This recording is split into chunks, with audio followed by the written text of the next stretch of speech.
Wait till afternoon. All right, in Financial Matters today, whether you're 5 years from retirement or 25 years from retirement, understanding a few key assumptions regarding your retirement planning can be really helpful.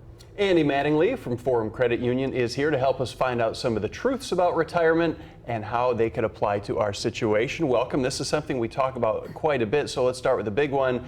Is Social Security going to be there? Not to start you off with a hard one, but is it going to be there when we retire? That's a very good one. And I think the thing to understand is that, yes, Social Security will probably be there, but we really need to count less and less on it the younger we are. And is it really going to cover what we need to pay? Will it cover our bills? Probably not. I mean, the average Social Security right now is about $1,500 a month. Even if you make $100,000 or more, Social Security is probably only going to cover about 35% of your post-retirement needs. So it's going to be there, but just not a lot. And depending how old you are, you have to factor inflation in on retirement as well, right? Yes. You know, some people think you don't have to worry about inflation once you get to retirement, but you really should be concerned about that. It's low right now, but even a couple of percent a year, if you're going to live for 30 years in retirement, that's a lot. So you do need to worry about that. So you're talking about investing in other things.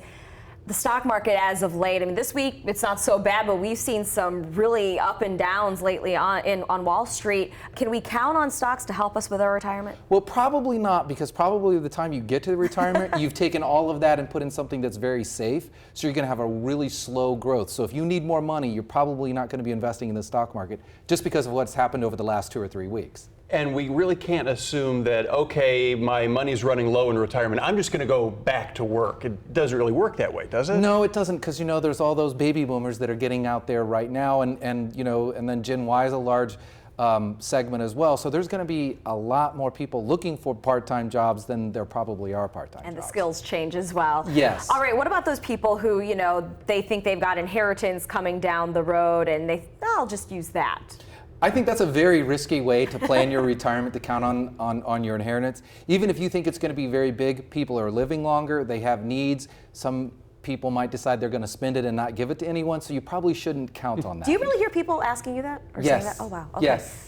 Yes.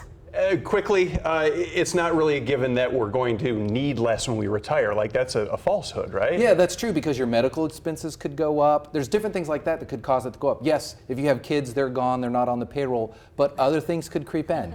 On the payroll, Andy Mattingly, Forum Credit Union. Thank you for that. Let's get a look outside.